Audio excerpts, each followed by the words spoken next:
राज्य राजनीति रे चर्चित निर्वाचन मंडली मध्यरु आली हेउची अन्यतम कारण एटी हेवीवेट मानकर लड़ाई हुए। चलित निर्वाचन में 3 हेवीवेट जी रही प्रताप देव सी बीजेडी प्रार्थी होती जी रही देवस्मिता शर्मा जी रही आपणकर पूर्वतन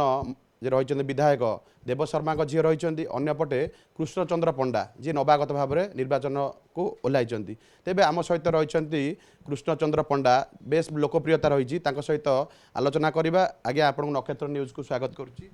आपण को बीजेपी प्रार्थी करी प्रथम थर भाव केते उत्साहित अच्छा स्ट्राटेजी कौन रही देखु मु बहुत खुशी जे मते भारतीय जनता पार्टी एठारे यशस्वी प्रधानमंत्री नरेंद्र मोदी एवं मोर सभापति मनमोहन सामल एवं बैजयंत पंडा दलर समस्त हिताकांक्षी माने मो उपरे आस्था प्रकट करी मते एठारे टिकेट टी देइचंदी लड़ीबू बोली मुझे साकार करी बोली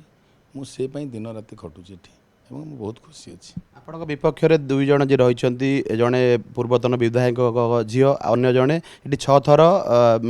निर्वाचन बैतरंग ओल्लाइचंती केमती चैलेंज रहउची? चैलेंज तो निश्चित रहिबो एमाने पारंपरिक अनुसार वंश पर वंश से माने निश्चित रूपे राजनीति की भल भाव पाखुरु देखिचंती एवं राजनीतिर गोटी चलांती केमिति से माने भल भाव जानिचंती कारण काहाकू केमिति एठी पछरे पकई से जितवाक चाहिए से जानिचंती आगुरी जानिचंती एवं वर्तमान तांको लोक ग्रहण आउ करूना तार कारण यशस्वी प्रधानमंत्री जो योजना मान आनिचंती एवं जहाँ गरीब कल्याण मान पई आसुची ताको एमन सब बाटमारणा करी खाई दउचंती कोन से गोटे जिनस तांको पाखु पहुँचु नाही एठारे एक प्रकार कि राहाजानी गुंडाराज एवं जो प्रकार अन्याय अत्याचार ये चली लोक मैंने त्राही त्राही डाकिले एटू तेणु निश्चित रूपे आमको आगामी दिन में किसी करने को पड़ो बोली लोक चिंता कर निश्चित भाव में आप गाँ गहल की जाऊे विभिन्न पंचायत बुलूवे लोक मैंने आस्था प्रकट कर आस्था प्रकट आप कौन कहीकि लोक पाखु भोट भिक्षा करेंगे? देखु ये विभिन्न प्रकार मुद्दा अच्छी जोटा कि प्रथम कथा है पीसी कारबार द्वितीय कथा है मेडिकल स्वास्थ्य व्यवस्था विपर्यस्त जोटा कि आपड़ देखो 2000 मसीह जो 5-5टी 6-6टी स्पेशलिस्ट थे 30 बेड हॉस्पिटल आली थिला पीएससी सीएससी आली निर्वाचन बेले जो 7टी 8टी अच्छी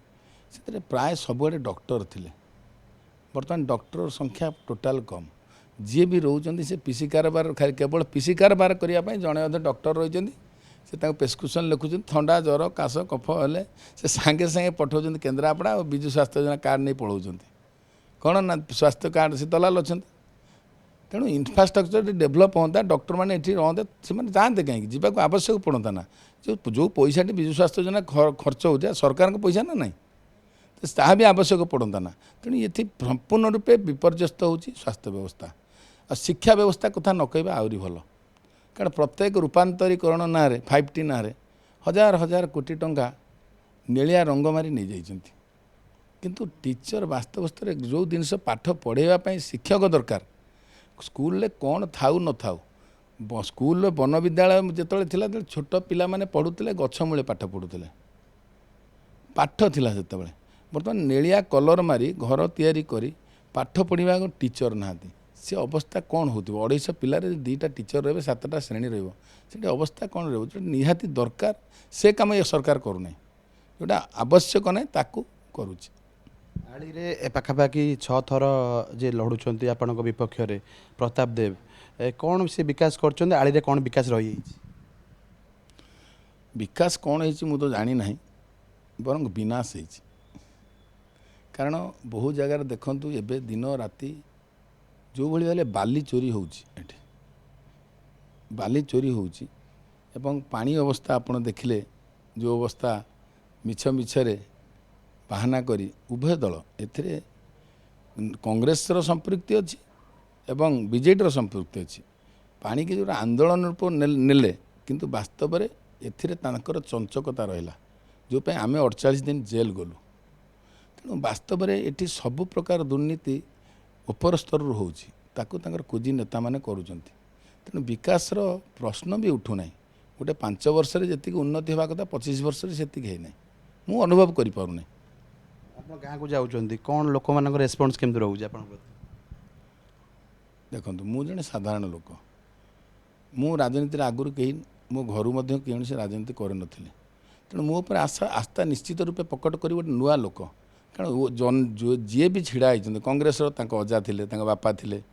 ସିଏ ମଧ୍ୟ ଆସିଛନ୍ତି, ତାଙ୍କର ବାପା ଥିଲେ, ତାଙ୍କ ମା ଥିଲେ, ଇଏ ଅଛନ୍ତି। ତେଣୁ ପାରମ୍ପରିକ ଅନୁସାରେ ଲୋକ ଚାହୁଁଛନ୍ତି ସାଧାରଣ ଲୋକ ଏଠି ରାଜନୀତିରେ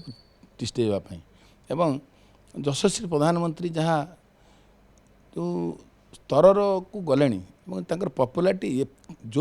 ଯେତେ ବାଟରେ ପହଞ୍ଚିଲାଣି, ସେ ଜାଗାରେ ଏଠି ଭାରତୀୟ ଜନତା ପାର୍ଟି ନିଶ୍ଚିତ ଆସିବ ଏବଂ ତାଙ୍କ ଆଶୀର୍ବାଦ ଅଛି, ଆମେ ନିଶ୍ଚିତ ଏଠି ଜିତିବୁ ବୋଲି ରେସ୍ପନ୍ସ ସମ୍ପୂର୍ଣ୍ଣ ରୂପେ ଅଛି। କ'ଣ ଲାଷ୍ଟ ପ୍ରତିକ୍ରିୟା ରହିବ, କ'ଣ ଲୋକମାନଙ୍କ ପାଖକୁ ଯାଏ କ'ଣ କହିକି ଲୋକମାନଙ୍କ ଭୋଟ ଭିକ୍ଷା କରିବେ? ଦେଖନ୍ତୁ, ପ୍ରଥମ କଥା ହେଲା ଆଳି ନିର୍ବାଚନ ମଣ୍ଡଳୀରେ ସାଧାରଣ ଲୋକ ଜଣେ ଦିନ ରାତି ସବୁବେଳେ ନିରପେକ୍ଷ ଭାବରେ ବୁଲି ପାରୁଥିବ, ତା ପ୍ରତି କୌଣସି ଶକ୍ତି ବ୍ୟବହାର କରାଯାଇ ପାରୁନଥିବ, ଯେଉଁମାନେ ଦଲାଲ ରହିଲେ। ଏକ ଦ୍ୱିତୀୟ ହେଲା କରପ୍ସନ୍, ଯେଉଁଟା ପିସି କାରବାର, ସେଇଟା ସମ୍ପୂର୍ଣ୍ଣ ରୂପେ ବନ୍ଦ ହେବ। ଆଉ ପ୍ରଧାନମନ୍ତ୍ରୀଙ୍କ ଯେଉଁ ଯେଉଁ ଯୋଜନା ଆସୁଛି, ଯା କାହାକୁ ଧମକଉଛନ୍ତି ତ କାଟିଦେବୁ, ଇଏ କରିବୁ, କ'ଣ ପାଇଁ? ଅଧିକା ଦିନ ସରକାରରେ ଅଛନ୍ତି ବୋଲି। ତେଣୁ ତାକୁ ମଧ୍ୟ ଆମେ କହୁଛୁ ଯେ ସରକାରଙ୍କର ଯେଉଁ ଯେଉଁ ଯୋଜନା ଆସିବ ତଳସ୍ତର ପର୍ଯ୍ୟନ୍ତ ପହଞ୍ଚାଇବା ଜଣେ ବିଧାୟକର କାମ। ତେଣୁ ସେ ପର୍ଯ୍ୟନ୍ତ ଆମେ ପହଞ୍ଚାଇବୁ ଏବଂ ଯେଉଁଭଳି ଭାବରେ ଏଠି ଭ୍ରଷ୍ଟାଚାର ଚାଲିଛି, ସ୍ୱାସ୍ଥ୍ୟ ଅବସ୍ଥାରେ ଆମେ ଉନ୍ନତି ଆଣିବୁ, ଇରିଗେସନରେ 100% ଇରିଗେଟେଡ଼ କରିବୁ, ଚାଷୀମାନଙ୍କ ପାଇଁ ଉନ୍ନତି ଆଣିବୁ। ଏବଂ ଏଠାରେ ଦୁଇଟା ସ୍ଥାନରେ ମୁଁ ଅନ୍ତତଃପକ୍ଷେ ଅନୁଭବ କରୁଛି ଆଳି ଓ କନିକା ଦୁଇଟି ବ୍ଲକରେ ନିହାତି କୋଲ୍ଡ ଷ୍ଟୋରେଜର ଆବଶ୍ୟକ ଅଛି, ତାକୁ ମଧ୍ୟ ଆମେ କରିବା ପାଇଁ ଚେଷ୍ଟା କରିବୁ ଏବଂ ପ୍ରତିଶ୍ରୁତି ଦେଇଛୁ। ନିଶ୍ଚିତ ଭାବରେ ଆପଣ ଶୁଣୁଥିଲେ ଯେ ରହିଥିଲେ ବିଜେପିର ପ୍ରାର୍ଥୀ ରହିଥିଲେ କୃଷ୍ଣଚନ୍ଦ୍ର ପଣ୍ଡା, ସେ କହୁଥିଲେ କି ଆଳିର ଏବଂ କନିକାର ବିକାଶ ପାଇଁ ସମସ୍ତ ପ୍ରକାର ଚେଷ୍ଟା କରିବେ ଏବଂ ଯଦି ଆଳି କନିକାବାସୀ ତାଙ୍କୁ ସୁଯୋଗ ଦିଅନ୍ତି ତେବେ ତାଙ୍କର ଦେଇଥିବା ପ୍ରତିଶ୍ରୁତି ଗୁଡ଼ିକ ନିଶ୍ଚିତ ରୂପରେ ପାଳନ କରିବେ। କେନ୍ଦ୍ରାପଡ଼ାରୁ ଦିଲ୍ଲୀପ ମହାନ୍ତି, ନକ୍ଷତ୍ର ନ୍ୟୁଜ୍।